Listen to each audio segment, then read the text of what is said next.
Hello, everybody. I'm Bruce Jenner. This is the first program in a series called Learn to Read. Now, we're about to start training for the big event. It's not a competition, but if you work out along with me, you're going to know what the feeling is like to be a winner. That's the way I felt in the 1976 Olympics. And as they come to the finish line, it is Bruce Jenner way out in front. Oh, Jenner wins it big, 47.52. That's unofficial. This has not proven in the qualifying for the men and women to be a very long jump area, but it's a good reach by Bruce Jenner. This is what he wanted, 6'8" for 882 points. Can he do it? Oh, yeah! And Jenner is coming hard. He is going to finish second. That's me in 1976. Stretched to the limits. Now, I couldn't have won the gold medal in the decathlon if I told myself that I couldn't do it, or if I had listened to other people who said it was just too difficult. Now, for some people, and I'm one of them, learning to read is a really tough workout. See, I have dyslexia. It's a learning disability. Now, if I can briefly explain it to you, it's like my eyes work fine, my brain works fine, but in between there's sort of a short circuit. And, well, I had a really hard time learning how to read. My teachers thought I was slow. Let me tell you, I thought I was really dumb. But in junior high, I got involved in sports, and that was something that made me feel good. It gave me confidence in myself. I learned that achieving in anything, sports or reading, means moving ahead one step at a time and never, ever giving up. I did it for myself, but I wasn't alone. I had help from expert coaches, and they taught me that it takes training, coaching, practice, and patience to succeed. And that means working up a sweat and breaking that job down into its smallest parts, and then practicing those parts over and over and over again until you get it absolutely perfect. Getting old. Is it really worth all the effort? You betcha it is. It was for me in sports and in reading. Now, we're about to start a training program that can help you learn to read. So the world of reading won't look like this, a whole room full of locked doors, because there are ways to crack the code, to figure out the combination, to unlock the doors to the world of reading. And I'll show you how we're going to do all that and where right after this.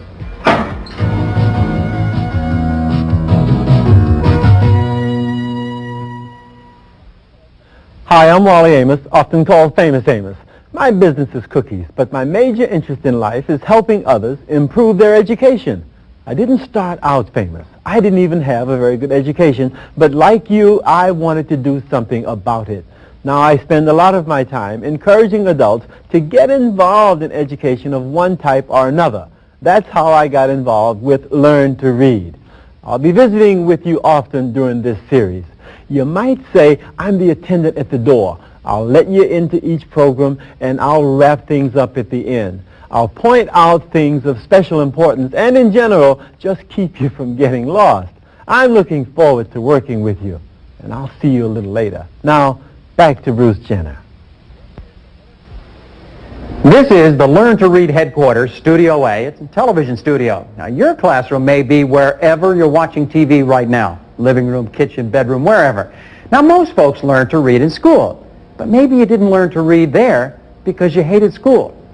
Or maybe you hated school because you didn't learn to read. The reasons can be complicated. Maybe you got off to a bad start and never caught up. Maybe there were problems at home or outside pressure. There are a lot of reasons for not knowing how to read, and there are just as many reasons for wanting to know how. Like, I have to be able to read so I can do my job and tell you about this Learn to Read series. There are a lot of people in this country who haven't yet learned to read. 25 million of them. If you can read, you can read. If you can't, that's no fun, gimmick. That's not a fun gimmick at all. It's shocking, to a lot of people that just found out that I can't read. It's difficult to admit to a reading problem after being through 12 years of school. I didn't need no schooling at that time. It wasn't benefiting me any at that time, and I wasn't thinking enough ahead to know that I'd need it later. It was just embarrassing to go in trying to fill out applications. It's hard to fill out an application if you can't read one. And it's just embarrassing. I have to have people go with me to fill out an application or whatever. And a lot of people just won't hire you. They know you can't read or they think there's something wrong. It's a crisis for me. I have to know how to read right now. Yes, you do need reading to survive. Yes, for sure, because that sound like you finna walk down the street, you know, and you can't read the sign telling you to stop, go the other way. Yeah, you do need reading to survive in this world. You do, for sure. I didn't write a letter home when I was in service. My writing was so bad I was ashamed to write home. I would not write nobody when I was in service. I want to read. I want to go to the classes. I want to get help as much, as fast as I can before my kids can find out that I can't read. Maybe I could get a job then. I don't really know why I can't read. Yeah, it's a little embarrassing if you've got to write some kind of a business letter and you want it to be halfway right, and you got to go to a neighbor or a friend and ask them to write it for you or to help you write it. I try not to read in front of any of my friends. I need help, and I want the help. Everyone who has a reading problem, don't give in to your reading problem. Go solve your reading problem. It's easy. You don't have to settle for not being able to read. What we have here is another chance. It's what this program is all about, to tell you that you or somebody else that you know can have another chance at learning to read. We're about to begin a 6-week television series called, you got it, Learn to Read.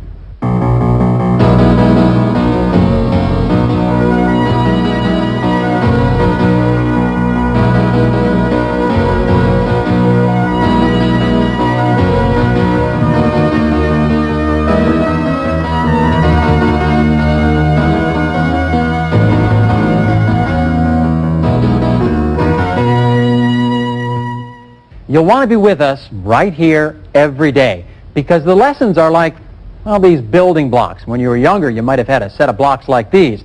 And right now, the blocks, well, they seem to be a little bit jumbled up. Well, you may already know some of the letters, or maybe some of the words.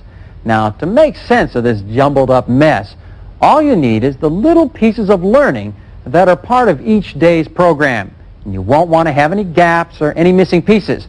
So you'll want to make time to see each day's lesson.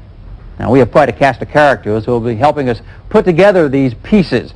You might call them our Learning to Read team. The team leaders are our coaches, Doris Biscoe and Charlotte Scott, who will take turns reviewing what you've learned from the day before and then going over and covering new material. Now, we don't think that you can learn everything that there is about reading in just 30 TV shows, but we can show you the tools you need and how to use those tools. Doris Biscoe will get us started in our next program. Hi, I'm Doris Biscoe. Welcome back to Learn to Read. We're constantly given directions to go in the right direction, to slow down or stop, or to take an alternate route, or to avoid something harmful. These directions most often come to us from silent helpers, signs. Signs on the highway, in a public building, crossing the street, in a grocery store. Many people take the signs they see every day for granted. But what if you can't read? Maybe you can read the familiar signs, but what about a sign like this? Ask attendant for key or radioactive. If you are one of the millions of adults who has a reading problem, we hope you will stay with us for the next half hour to take part in an experiment. The experiment is showing you the basics for learning how to read in the privacy of your own home. The tools we'll be using are these, the 26 letters of the alphabet. Now, they are symbols for different sounds, the sounds we make when we speak English. Now, you already know the sounds, all 42 of them, and what we'll be doing is matching them to the letters, like this. Let's take my name, of course. Here we go. Borowski Jenner. All right, the TV lesson begins with the letters and the sounds that they stand for. Ready to learn how to read? Great. Let's start with the letter M. This is an M. M makes the sound you might say when you taste something delicious. Listen for the sound of M at the beginning of these words: mountain, mad, movie, milk, money, mellow. We'll help you remember the letters, like M, by giving you a key word like mountain, M. Kind of looks like a mountain, doesn't it? Sound like kid stuff? Well, kids learn to read too, but we know we're talking to adults, people who have a very serious reason for wanting to know how to read. So we'll get down to the basics. We're talking letters, sounds, making words, and we'll help you by having our instructors, the coaches, review each day what we've learned from the day before. Hi, I'm Charlotte Scott, and welcome to Learn to Read. Yesterday we talked about letters being nothing more than a way to put sounds on paper, a code to send thoughts and ideas. That's what reading is. It's knowing the sound for each symbol and understanding that groups of symbols are groups of sounds forming words. So far, you've learned 12 sounds, and there are only a total of 42 in our language. You've been practicing the sounds by rhyming words and reading them in groups. We've taken words that are familiar to us and have grouped them into sentences, and you are reading those sentences. Another way to practice is to write the letter as we learn its sound. I hope you have a pen or pencil and some paper with you today. If you don't, continue to practice writing with your finger. You'll learn the basics in a couple of different ways. Sometimes it'll mean breaking the word down into its smallest little parts, the letters, and the sounds they represent. Let's get started with the letter B. This is a B. B. B makes the bubbling sound. B. Listen for the sound of B at the beginning of these words. Bubble, beer, baseball, bat, bowling, baby. Bubble is your key word to help you remember the sound of B. Watch my mouth as I begin making the sound of bubble. My lips are together. Then I blow air slightly to push them open. B. The bubbling sound. B. Bubble. Now practice writing the letter B with your finger or a pencil. Watch. First you draw a line down and then you draw a half circle, the right side of the lower half of the line. B. Later, we'll slide sounds together to make words from them. Other times, you'll learn to recognize the word by sight. Each lesson has introduced you to words we'll call sight words. Sight words are those notorious outlaws in our language who don't follow the rules. Since there is no logical rule for sounding out sight words like the, is, and has, we learn by looking, recognizing, and storing them in our memory bank. In every lesson, we'll memorize a few more.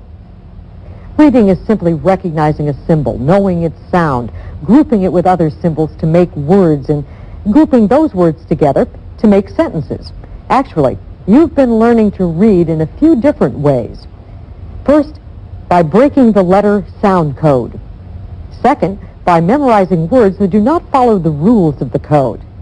After that, you've been recognizing word patterns and grouping them into families that rhyme. Last of all, you are reading by grouping familiar words into sentences. We're going to have some fun, too, with some of the folks from our Learn to Read team, like Les the Letterman and his pals.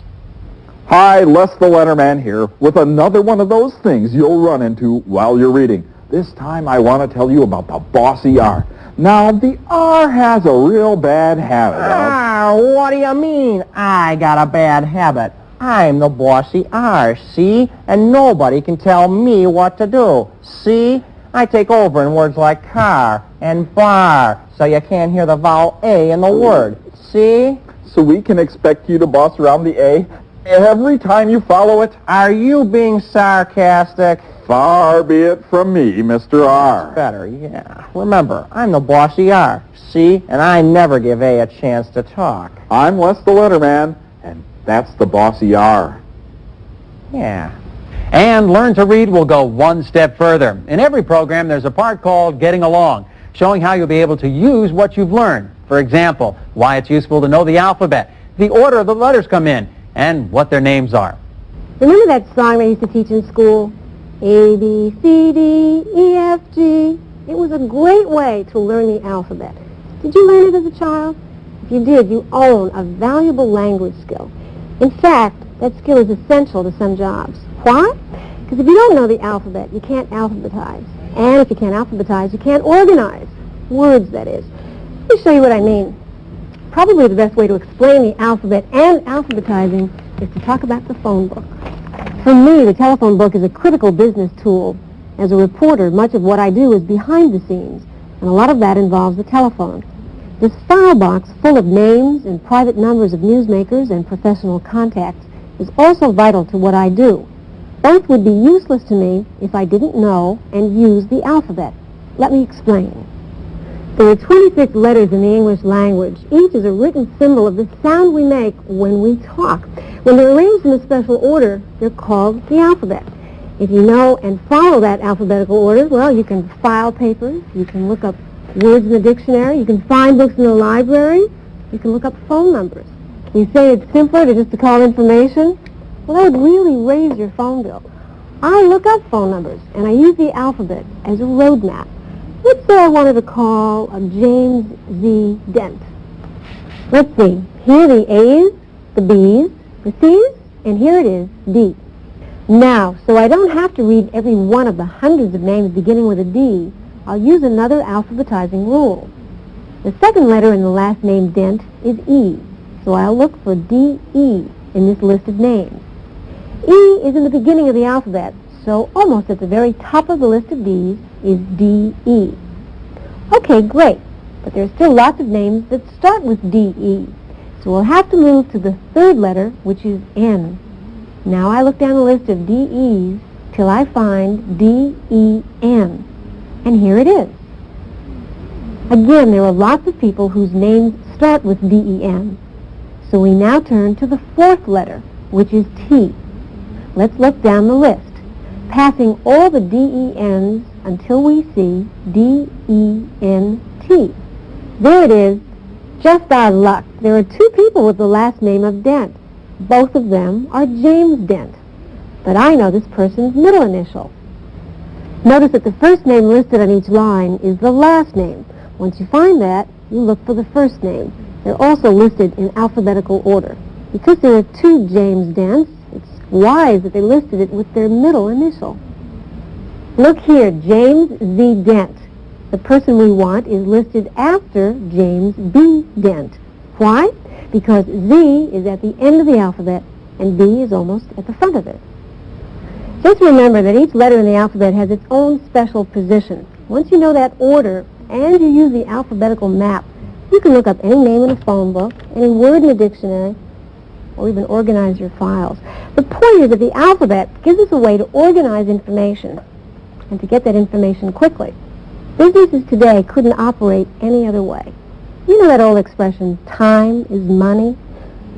Speaking of which, I've got a deadline to meet. Excuse me. That's what we're talking about. Being able to use a phone book, a dictionary. It comes from looking at words in a new way.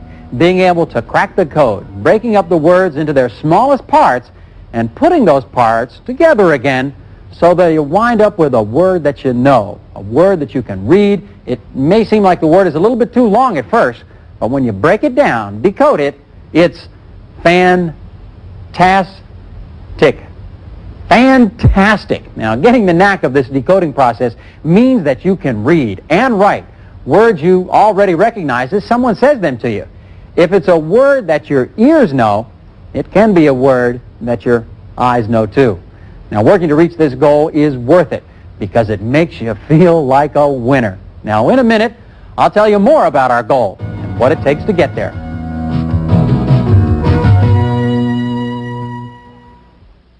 This is Wally Amos once again. I want to introduce you to another couple of features in this Learn to Read series.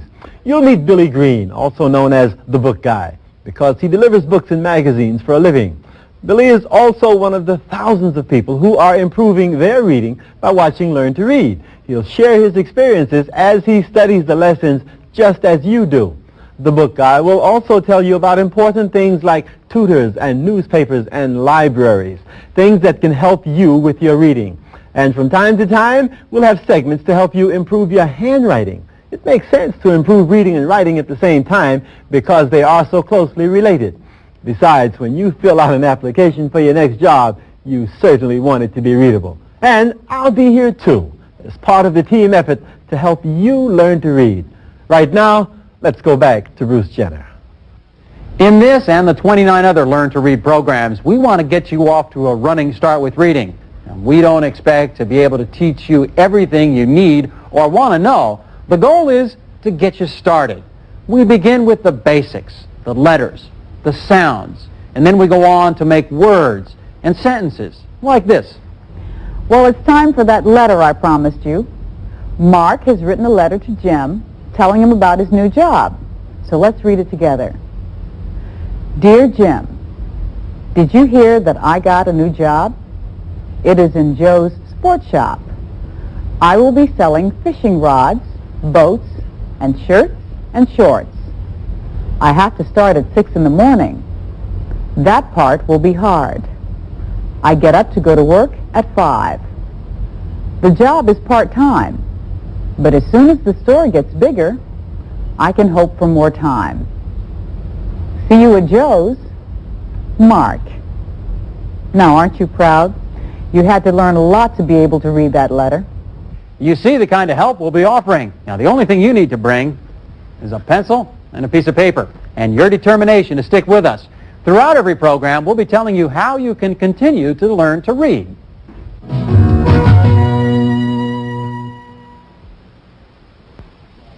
For a free workbook, call KET's Learn to Read hotline at 1-800-432-0951. If you need a tutor, KET will also provide a phone number of someone in your community who can help. Call 1-800-432-0951. Adults learning to read have it tougher than children learning to read.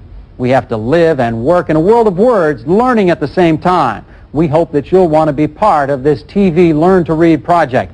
Maybe you'll also want to sign up for a one-on-one tutoring program. If you do, here's the kind of additional help that you'll be getting from your own personal teacher. The kids brought mud into the house on every... Oh, no, what's that word? T-H-E-I-R. You know we went through that. Okay. There and there, remember? Right. Okay, what's there? Their shoes. Not shoes? Feet. Feet. How do you see the shoe? Okay. You're having a little problem with your sight words. Yeah. I have to let you study this for next time. Brought. B-R-O-U-G-H-T.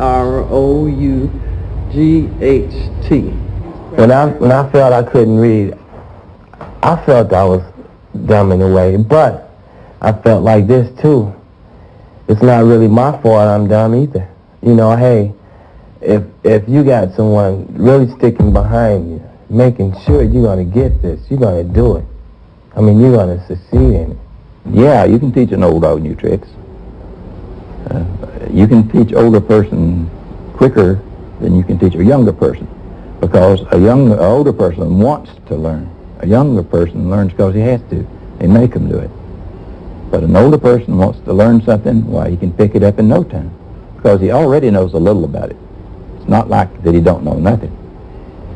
And if he puts his time to it, he can learn anything. With the tutor, eventually I'm going to get better, and I will read. I will read. Eventually. I don't care who laughs. I don't care. Hey, that's me. I want to read. Not you. As adults, we all have our own special personal reasons for wanting to know how to read. As a parent, I know the feeling of wanting to be able to read a story to a child. Maybe that's what you want most from reading. Or maybe you want to be able to read a letter from a child who's grown up and moved away. A lot of people want to be able to read the Bible for themselves, or maybe be able to use a phone book, or be able to advance to a better job. Well, when I went to school, I did learn to read enough to get by. To get by like down there, you don't need to know much. You know? But when you get out in the world, you need to know more. You need more education. When the kids go to school, you got to help the kids do their work. And if you can't read, or if you can't do math, or whatever it is you can't do, the kids are going to ask you, can you help Mom? I'm going to have to tell them, no, I can't.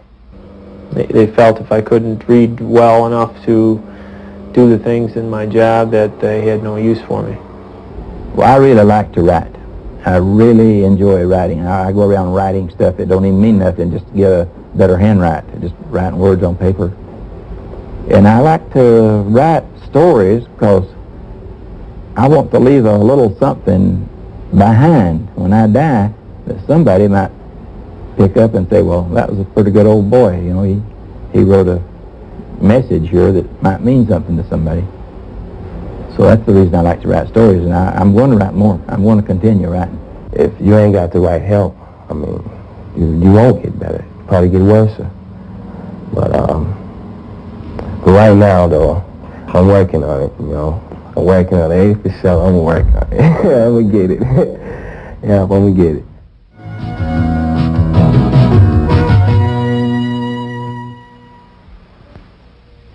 For 34 years, I had been a non-reader, and it's a very painful, embarrassing, hard time of life, and it's like being in a prison. You're limited to what you can do. I decided to find help for my kid. When my kids were having trouble in school, I was determined they weren't going to have the pain and trouble that we had, because, you know, homework would be sent home and we couldn't help them, and that would even make us feel bad, and it causes a lot of tension. They would get embarrassed because they would have to help us to do things that normal parents help their kids to, and we couldn't. You have your own reasons for wanting to learn to read, and we're here to help. We'll be your coaches, rooting you on to succeed. But it's up to you to show up for practice and to keep up your training program. That's what it takes to feel like a winner.